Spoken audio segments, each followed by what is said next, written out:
Namaste, sir. Thank you, sir, for this session, sir. I extend my gratitude, sir. It was an honor to listen to you, sir. Sir मेरा आपसे सवाल होगा कि कई एक आध एग्जाम्पल होंगे सर जहां आपने लेट गो किया होगा, आप अपने जीवन में भी किसी चीज़ में लेट गो किए होंगे, तो कोई एक आध ऐसा एग्जाम्पल आप शेयर करना चाहे जिससे हमें भी प्रेरणा मिले। मैं बताता हूँ आपको। जो मैंने कहा कि 7-8 साल पहले मैं थोड़ा एंग्जाइटी का शिकार हुआ, कई कारण थे, पर उसमें 2-4 लोग ऐसे थे जिन्होंने मेरा जीना मुश्किल कर दिया था उस समय। मतलब उन्होंने कर दिया, मैंने करवा भी लिया। अब तो मैं करवाता ही नहीं, तब मैंने करवा लिया था।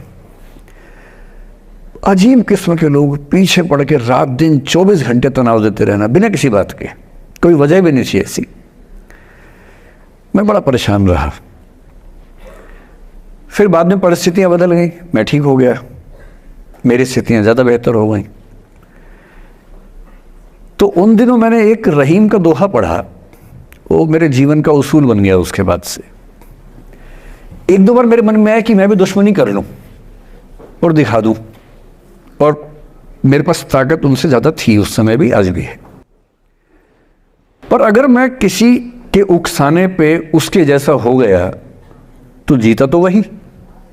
जब मैं ही नहीं रहा तो फिर तो कोई और लड़ रहा है, मैं रहा ही नहीं, वो जीत जाएगा। मेरी असली कश्मकश ये थी कि बिना उसके जैसा हुए इस चीज़ से बाहर निकलना है।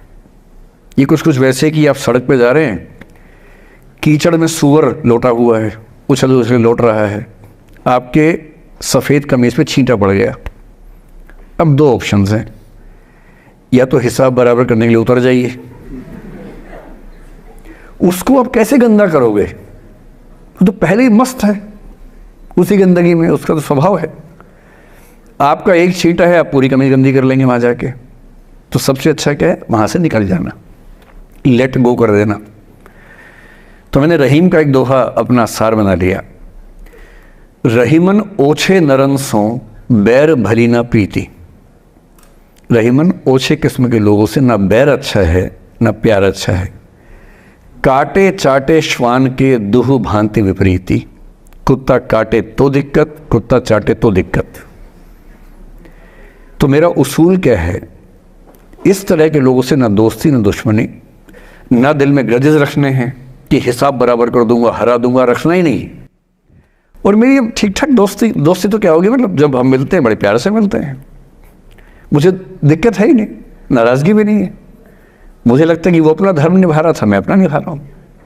और अगर मैं दुश्मनी पाल लेता, अपना बीपी बढ़ाता, डायबिटीज़ करवा लेता, मैंने पाला ही नहीं, ना मैं पालता हूँ। और भी ऐसे कई इंस्टांसेस हैं जहाँ दुश्मनी करने का पूरा स्कोप था, पर मैं दुश्मनी करता नहीं, मुझे शौक ही नहीं दुश्मनी करने का। मेरा दुनिया में एक भी दुश्मन नहीं है, मतलब मैं कईयों का हूँ, मेरा एक भी नहीं है। जो मुझे अपना दुश्मन मानते हैं वो मेरे दुश्मन नहीं है, मेरे लिए वो परिचित हैं, जो मित्र हो सकते थे या हो सकते हैं। फिलहाल मित्र नहीं है, लेकिन दुश्मनी नहीं है। और अगर दुश्मनी कभी हो भी जाए ना, ये ध्यान रखना है कि बाद में दोस्ती हो सकती है। बशीर बद्र ने कहा है, दुश्मनी जमकर करो लेकिन ये गुंजाइश रहे, गर कभी हम दोस्त हो जाएं तो शर्मिंदा ना हो। ये मैं ध्यान रखता हूँ हमेशा।